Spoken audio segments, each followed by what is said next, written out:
Welcome back to my YouTube channel political atlas. आज मैं स्वामी विवेकानंद जी का चैप्टर लेकर आई हूँ। आज इसका लेक्चर नंबर 1 होगा। और स्वामी विवेकानंद जो चैप्टर है ये आपको बीए के फर्स्ट ईयर, सेकेंड ईयर या फिर थर्ड ईयर में पढ़ना है। यूनिवर्सिटीज़ के हिसाब से आप देख लो आपको किस ईयर में पढ़ना है।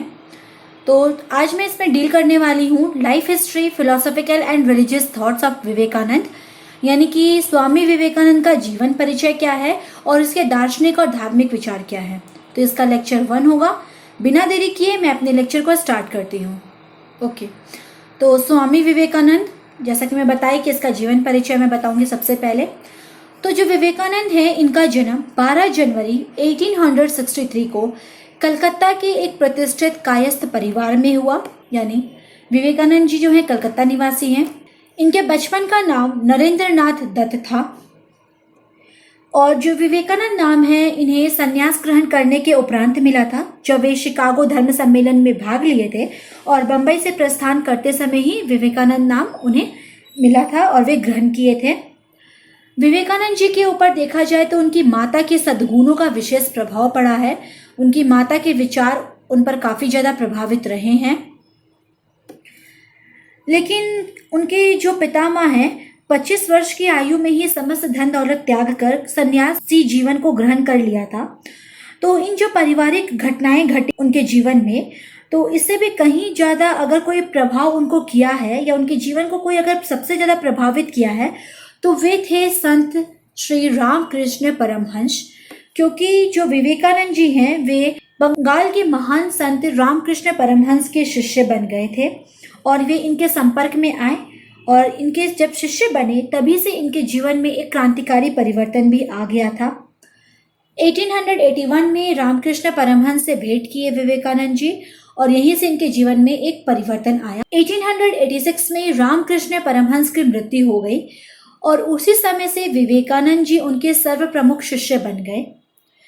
इस समय मात्र विवेकानंद जी 24 वर्ष की आयु के थे और तभी उन्होंने प्रण ले लिया कि वे अपने सारा जीवन गुरु के संदेश के प्रचार प्रसार में लगा देंगे।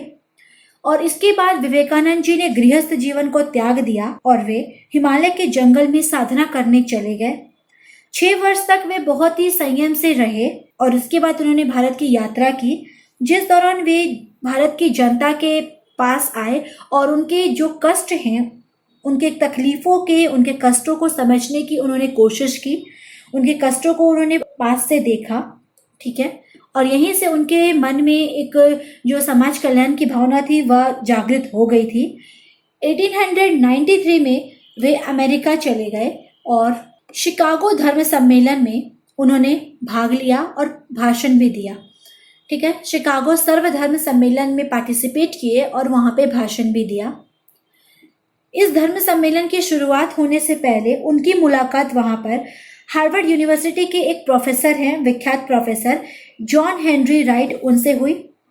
और जो प्रोफेसर राइट है उन्होंने उनसे भेंट की और एक परिचय पत्र भी विवेकानंद जी को दिया। इस पत्र में लिखा था कि यहाँ एक ऐसा व्यक्ति है जो अपने यहाँ के सारे विद्वान प्रोफेसरों की जो इकट्ठी विद्वता है उससे कहीं अधिक विद्वान है। यानी राइट ने लिखा कि इस सभागार में जितने भी प्रोफेसरगण मौजूद हैं उन सभी में सबसे विद्वान अगर कोई प्रोफेसर है तो वह स्वामी विवेकानंद जी हैं। विवेकानंद जी का जो भाषण था वह भारत की सावदेशिकता और विशाल हृदयता से जुड़ा हुआ था।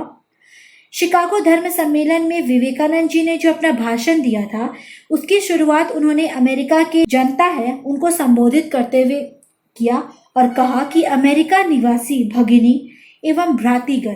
तो ऐसा संबोधन कि वहाँ की जनता के लिए काफ़ी बड़ी बात थी और कम से कम लगभग 2 मिनट तक वहाँ की जनता जो थी इस संबोधन को सुनते ही काफ़ी ज़्यादा हर्षित हो गई थी, खुश हो गई थी और वहाँ पे चारों ओर हर्ष ध्वनि शुरू हो गई।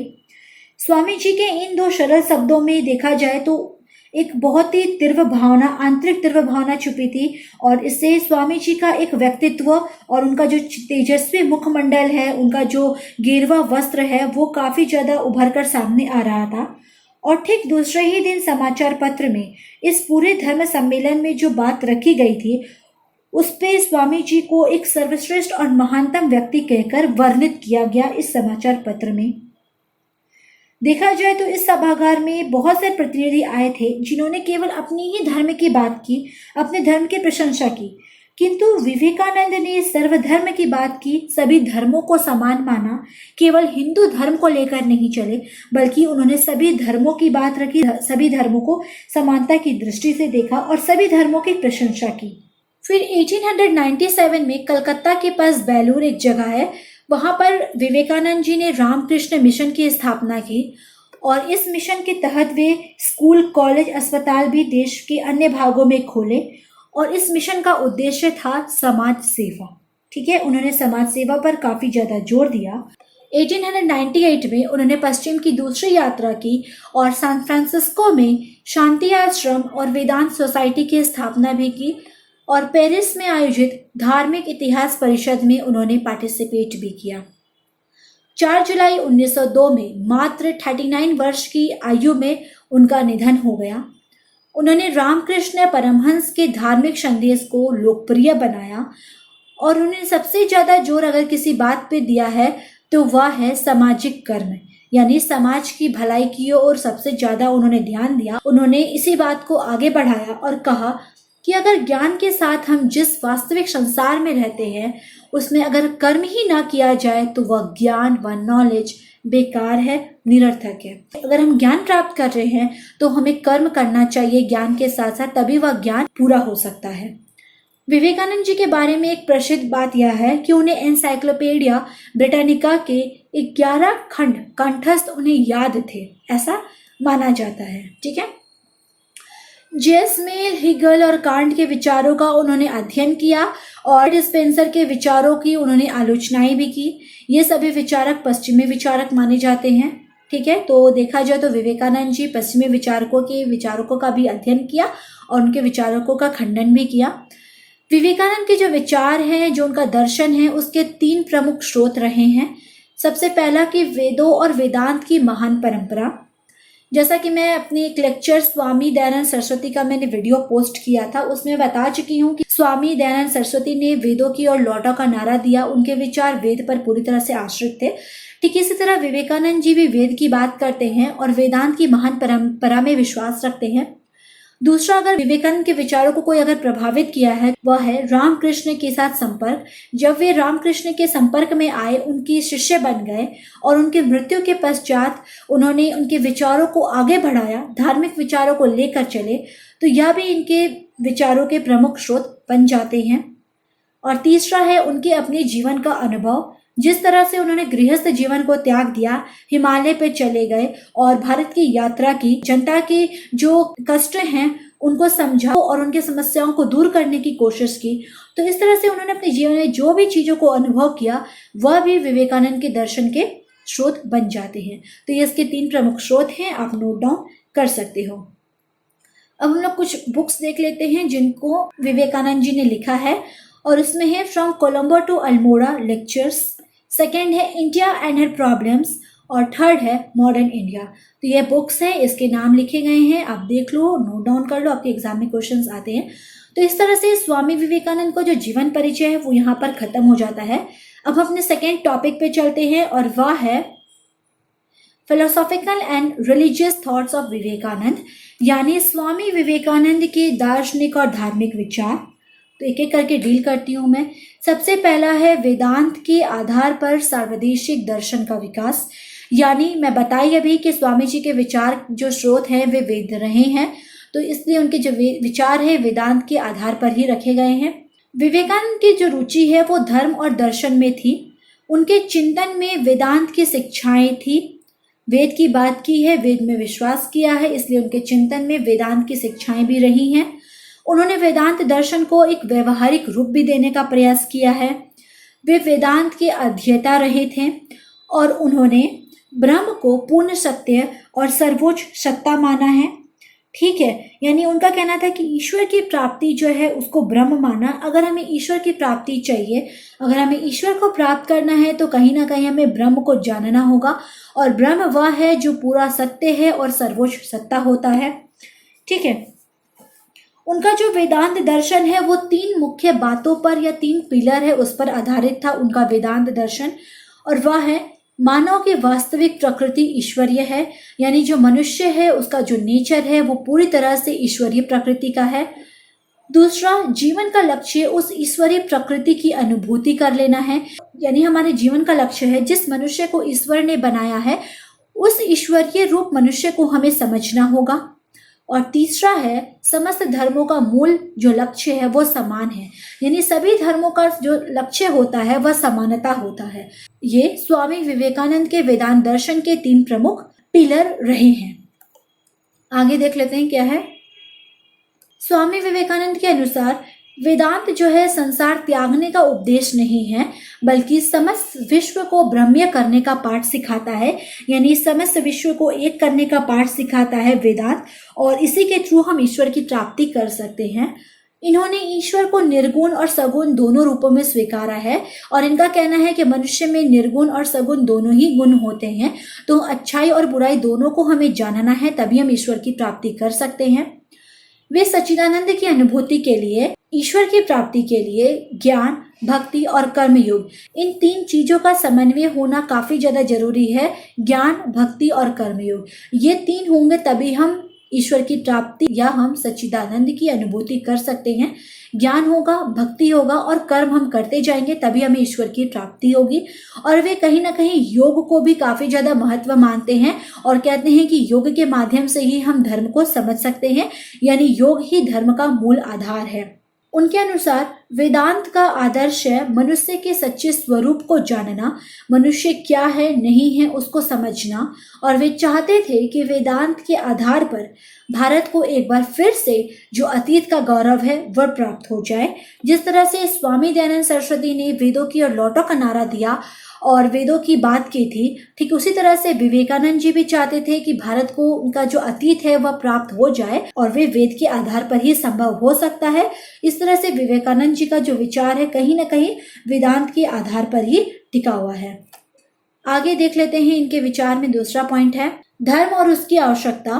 तो विवेकानंद ने धर्म को व्यक्ति और राष्ट्र दोनों को ही शक्ति प्रदान करने वाला तत्व माना है, यानी इनका कहना है धर्म ही एक ऐसा एलिमेंट है, धर्म ही एक ऐसा वस्तु है या तत्व है जिसके माध्यम से व्यक्ति में शक्ति का संचार हो सकता है और एक राष्ट्र शक्तिशाली बन सकता है। धर्म के माध्यम से ही व्यक्ति का संपूर्ण विकास संभव है, व्यक्ति शक्तिशाली बनेगा, अपने जीवन में आने वाली बाधाओं को दूर कर सकता है और एक राष्ट्र भी अपने हित को प्राप्त करेगा और शक्तिशाली बन जाएगा। तो कहीं ना कहीं विवेकानंद ने धर्म की महत्ता को स्वीकारा है और कहा है कि मेरे धर्म का सार शक्ति है।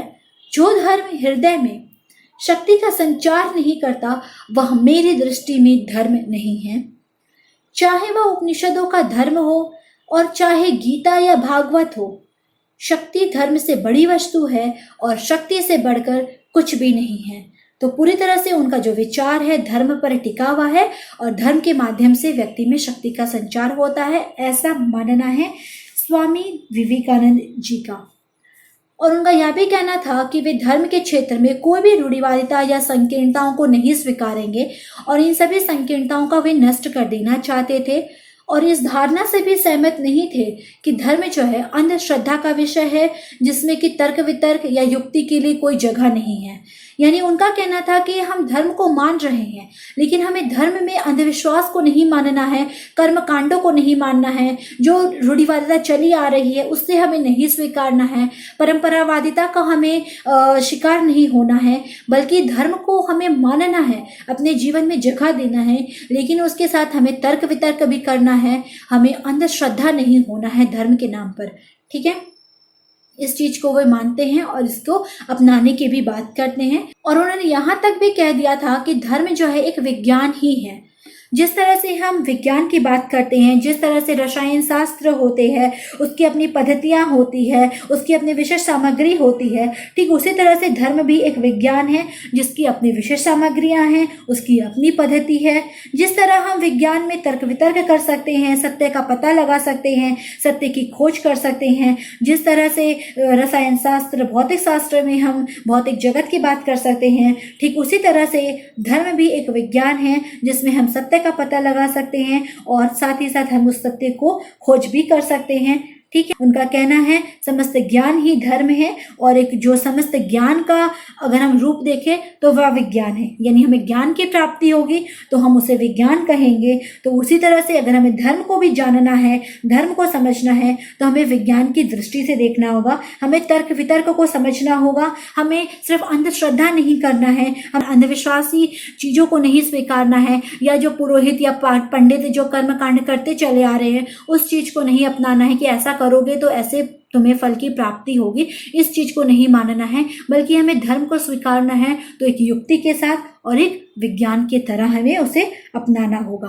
उनका कहना था कि धर्म की वैज्ञानिकता में विश्वास करते हुए कहा कि सभी विज्ञानों की जिस तरह अपनी विशेष पद्धतियां होती है तो धर्म विज्ञान की भी होंगी, और उनकी पद्धति की संख्या तो और भी ज्यादा होगी क्योंकि इसकी जो विषय सामग्री है काफी ज्यादा प्रचुर होती है।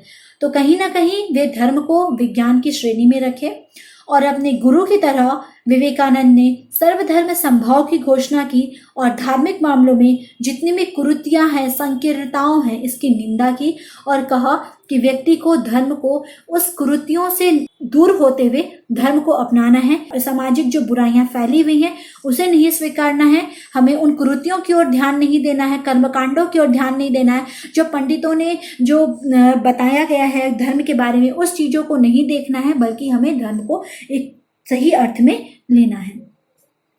तीसरा उनका विचार है हिंदू धर्म का सार्वभौम रूप। यस, उन्होंने हिंदू धर्म की बात की है और हिंदू धर्म का इस तरह समर्थन किया कि उसे एक सार्वभौमिक रूप देने की ओर बात वे करते हैं, और उन्होंने हिंदू धर्म को नैतिक मानववाद और आध्यात्मिक आदर्शवाद का सार्वभौम प्रतिरूप भी कहा है। उनके हिसाब से हिंदू धर्म जो है नैतिक मानवतावाद की बात करता है, नैतिकताओं से जुड़ा है, और हिंदू धर्म में कहीं ना कहीं एक आदर्शवाद के रूप को भी हम देख सकते हैं, इसका रूप भी झलकता है। उन्होंने हिंदू धर्म की महानता और सर्वदेशिकता में विश्वास किया है, लेकिन कहीं ना कहीं उन्हें इस बात की चिंता थी कि जो पाखंडी पंडित हैं, पुरोहित हैं, उन्होंने धर्म के नाम पर जिस तरह से स्वार्थ का विकास किया है, अपने स्वार्थ की सिद्धि की है, उससे हिंदू धर्म को उन्होंने एक कलंकित कर दिया है, हिंदू धर्म को काफी ज्यादा धक्का पहुंचाया है। क्योंकि उनका कहना था कि हिंदू धर्म जो है कर्मकांड है, अंधविश्वास है, परंपरागत जो मतवाद है, तो हिंदू धर्म इन सभी चीजों का पुंज नहीं है, जिसे कोई यूरोपीय आलोचक जो है हमेशा देखने की कोशिश करता है कि हिंदू धर्म किस रूप में है, बल्कि उनका कहना था कि हिंदू धर्म एक ऐसा व्यापक सत्य है जिसमें हमें संतों के जो भजन है या भक्तों को जो प्रेरणा देने की बात, या फिर कर्म योगियों को जो श्री कृष्ण में गीता के द्वारा प्राप्त किया जाता है, तो जिस तरह से संदेश देने की बात की गई है, हमें उन चीजों को अपनाना है, ना कि हमें हिंदू धर्म में उन कर्मकांडों की या उन अंधविश्वासों की ओर ध्यान देना है, बल्कि हमें ये देखना है कि किस तरह से हिंदू धर्म के थ्रू गीता में या भागवत गीता में या किसी भी तरह से या तुलसीदास के थ्रू किस तरह से भक्तों को प्रेरणा दी जाती है और सही और गलत का एक फासला जो है वो बताया जाता है और कर्म करने का संदेश दिया जाता है। तो इस चीज को वे बोलते हैं कि इस चीज को अपनाना चाहिए, और हिंदू धर्म की महानता और सर्वदेशिकता में अखंड विश्वास करते हैं, और यह कहते हैं कि पृथ्वी पर ऐसा कोई धर्म नहीं है जो हिंदू धर्म के समान इतनी अच्छी तरह से मानवता के गौरव को प्राप्त करता हो या मानवता के गौरव का उपदेश करता हो। लेकिन उन्हें कहीं ना कहीं इस बात की चिंता थी कि पाखंडी पंडितों ने धर्म के नाम पर अपने स्वार्थ सिद्धि की है और हिंदू धर्म को कलंकित कर दिया है। उनका यह भी विश्वास था कि पृथ्वी पर कोई भी राष्ट्र नहीं है जो हिंदुओं का इस तरह से मार्गदर्शन कर सकता है, यानी एक तरह से देखा जाए तो वे हिंदू धर्म को सही भी मान रहे हैं, और जिस तरह से कुरीतियां आई हैं, जिस तरह से पंडित पाखंडों ने या रूढ़िवादिताओं ने हिंदू धर्म को कलंकित कर दिया है, तो उससे भी हिंदू धर्म को उजागर करने की कोशिश कर रहे हैं, और यह भी बता रहे हैं कि हिंदू धर्म को हमें उन सभी चीजों से निकालना होगा। अगर हम विश्वास कर रहे हैं तो केवल हम हिंदू धर्म में विश्वास नहीं करेंगे, बल्कि हमें उस विश्वास को सही रूप में अपनाना है, और जितनी भी कुरीतियां सामने आ रही हैं, सामाजिक बुराइयां सामने आ रही है, ऊंच नीच या गरीब या निम्न जाति की बात अगर सामने आ रही है, तो उन सभी चीजों से हमें निकालना है हिंदू धर्म को और सभी चीजों को समान मानना है। इसलिए उन्होंने एक जगह यह भी कहा कि पृथ्वी पर ऐसा कोई धर्म नहीं है जो हिंदू धर्म के समान गरीबों और निम्न जाति वालों का गला घोंटता हो या उनके साथ दुर्व्यवहार करता हो। तो उन्होंने हिंदू धर्म की बुराइयों की बात की है और साथ ही साथ हिंदू धर्म को उन्होंने इन बुराइयों से निकालने की भी बात की है और यह भी कहा कि इसके थ्रू नैतिक मानववाद और आदर्शवाद का रूप भी इसमें झलकता है और हिंदू धर्म को सार्वभौमिक रूप देने की भी उन्होंने बात रखी है। ठीक है, और उन्होंने यह भी कहा कि हिंदुओं की जो साधना प्रणाली है उसका मतलब होता है सतत अध्ययन के द्वारा पूर्ण बन जाना, देवता बन जाना, यानी अच्छी तरह से पूरी तरह से अध्ययन करना है सभी चीज़ों का और मनुष्य को अध्ययन करना है, तभी हम ईश्वर की प्राप्ति कर सकते हैं। हिंदू धर्म की बात उन्होंने की है, लेकिन उन कर्मकांडों की बुराइयों की भी बात यहाँ पे उन्होंने रखी है। यह भी कहा उन्होंने कि ईश्वर के निकट जाकर उसके दर्शन कर लेना, उन सर्वलोक पिता ईश्वर के समान पूर्ण हो जाना, यही असल में हिंदू धर्म है। यानी हमें नैतिक मानवता को देखकर चलना है, आध्यात्मिक जो आदर्शवाद है उसकी बात करना है, ईश्वर के निकट अगर हमें जाना है तो उस दर्शन को हमें प्राप्त कर लेना है, हमें उन सभी चीज़ों को समझना होगा और जो बुराइयां हैं उससे हमें दूर हो जाना होगा, तभी हम ईश्वर की प्राप्ति कर सकते हैं और यही असल में हिंदू धर्म है। तो इस तरह से स्वामी विवेकानंद ने अपने विचार यहाँ पर रखे हैं हिंदू धर्म के रूप में और हिंदू धर्म का सार्वभौमिक रूप उन्होंने दिया है। तो इस तरह से विवेकानंद जी के जो दार्शनिक और जो धार्मिक विचार है वो यहाँ पर खत्म हो जाते हैं। तो चलिए अब हम अपने लेक्चर के पे आ जाते हैं। अगर आपको आज का मेरा लेक्चर अच्छा लगा हो तो प्लीज़ मेरे वीडियो को लाइक करें, अपने फ्रेंड्स के साथ इसे शेयर ज़रूर करें और मेरे चैनल को सब्सक्राइब नहीं करे हो तो सब्सक्राइब कर लो, क्योंकि मैं यहाँ पर इसी तरह से चैप्टर्स को लेकर आऊँगी और एकेडमिक लेवल में जिस तरह से आपके चैप्टर्स रखे जाते हैं, क्वेश्चंस आते हैं, उसे मैं डील करने की कोशिश करूँगी और चैप्टर एंड होने के बाद मैं यहाँ पर क्वेश्चंस भी लेकर आती हूँ तो वो भी मैं रखूँगी। तो आज स्वामी विवेकानंद का लेक्चर 1 कंप्लीट हो जाता है। अब मैं इसका लेक्चर 2 लेकर आऊँगी। मेरे वीडियोस को आप देखिए और अपने फ्रेंड्स के साथ शेयर जरूर करें। आज के लिए इतना ही। So thank you very much.